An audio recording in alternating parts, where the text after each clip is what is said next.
नेवा त सोनीगले जक सीमित मजुसे नेपाल देया थिथि जिल्ला लगायत संसारै न्याथासन थिनि टुङ्कुडु अथे पूर्वी नेपाल या नेपाल भारत सीमाना लान चुङ्गु काकर भिटान ता इ निसिन नेवा त बसोबास जना वय चुङ्गुडु उगु लागा न्यासम मल्लाक नेवा त बसोबास जना वय चुङ्गुडु थास अनचोपी नेवा त सन नेवा पहिचान छके जुगु सामुदायिक भवन निर्माण ज्या याका चुङ्गुडु सीमाना 500 मिटर तापक देका चुङ्गु उगु नेवा सामुदायिक भवन निर्माण राथिन जुया चुङ्गु दु थासा नेवा तेगु कुलद कथा कया तम भिन्द या देगन तना तगुदु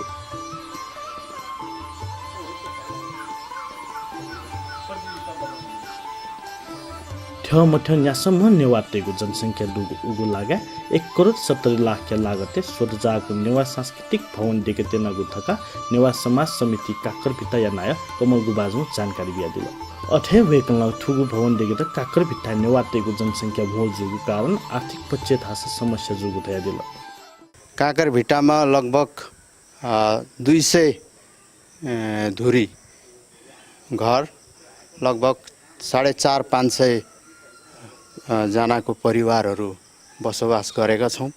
आज हामीहरूले यस काकर भिट्टा नेवार समाज समितिले काकर भिट्टा पूर्व द्वारमै एउटा नेवारको एउटा पहिचान झल्किने नेवारको एउटा सांस्कृतिक पहिचान झल्किने एउटा भवन निर्माण हामी गर्दै छौं।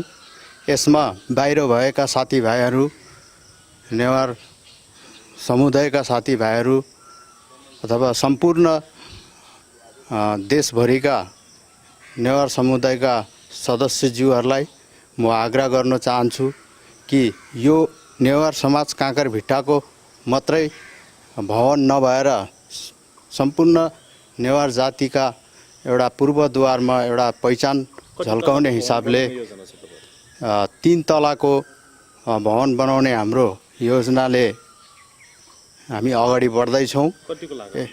लगभग 1 करोड 70 लाखको लागत हाम्रो यसमा एस्टिमेट हाम्रो 1 करोड 70 लाखको छ। अथेस समिति या फुलामा संस्थापक जुज गौरीलाल श्रेष्ठ थपि नेवा तजिल्ला जिम्माका तयको नीति त धंगु संघर्ष याना थुगु समिति निसोनागु व थुगु समिति या माध्यम थौकने आपल नेवा तजिल्ला जि हनावया चनागुन जानकारी बिया दिला यो संस्थापक हामीले नेवारी सम्मत 1119 मा हामीले स्थापना गरेको। हामी 11 जना थियौं। 1123 मा आएर हामीले यो गणेश भीमेश्वर मन्दिर हामीले स्थापना गरेर बनायौं। हाम्रो आय स्रोत भनेको अहिलेसम्म केही पनि छैन। हामी पर सदस्यले महिनामा 100 रुपैयाँ जम्मा गर्छौं। सांस्कृतिक रूपमा चाहिँ अहिले हाम्रो यो हामीले मन्दिर बनाउँदाखेरि नेपालको यो पूर्व अञ्चलमै यस्तो मन्दिर र यस्तो व्यवस्था थिएन। विभिन्न ठाउँबाट आएर बसे पनि हामीले आफ्नो कल्चर र नेवार जातिको संस्कृति जोगाउने हामीले प्रयास गरेका छौं। अब यो बनाइसकेपछि पनि हामीले अरु कल्चरहरू जस्तो अहिले हामीले भीमे बाजा ल्याएको छौं। बाहिरबाट गुरु बोलाएर यो लाखेको गाई जात्राको प्रशिक्षण पनि दिँदै छौं। अब लिएर यो भन्दा भव्य गरेर लाने हाम्रो एउटा विचार छ। अठेस समिति या फुलामनाय उदय कुमार श्रेष्ठ काकर भिट्टा नेपाल या थिथि लागाउ या चोपी नेवा तेगु बसोबास जुगु कारण थपिन त नेवा ज्याजो या त छुपटी चथाको गु थया दिल यो ठाउँ चाहिँ कस्तो छ भने सबैतिरबाट आएको नेवारहरू जमघट भएर हामी एक भएर अहिले एक ढिक्का भएर बसेका छौं र यहाँनिर आफ्नो कल्चरहरू जोगाउनको लागि चाहिँ धेरै सक्रिय रूपमा लाग्दाखेरि पनि गाह्रै हुँदो रहेछ। हामीलाई काठमाडौँ भ्यालीमा जसरी नेवार बसेको बस्तीमा कुनै आफ्नो संस्कृति जोगाउनलाई सांस्कृतिक कार्यक्रमहरू गर्नलाई जति सजिलो हुन्छ यहाँ बाहिर चाहिँ हामीलाई गाह्रो हुँदो रहेछ।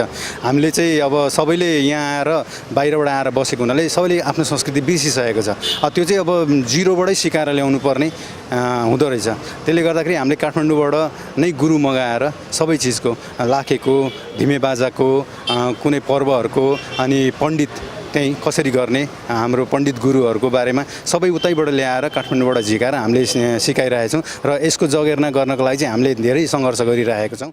वेकलन नेवा तजी लजिसेकेको नीति काकर भित्ता चोपी नेवा ल्यामुल्यासित आकर्षित जुगु खन कना दिल एकदम आकर्षण छ। जस्तो अस्ति हामीले भर्खरै धिमे बाजा र लाखेको ट्रेनिङ गर्दाखेरि झन्डै 60जना जति युवाहरू जो चाहिँ 16 वर्षदेखि 22-23 वर्षको युवाहरूले सिकेको थियो, उनीहरू चाहिँ रेगुलर आएर आफ्नो संस्कृति के हो भन्ने कुरा भित्रबाट आफ्नै जागृत भएर आएर सिकेर उहाँहरूले प्रमाणपत्र पनि प्राप्त गर्नुभएको छ।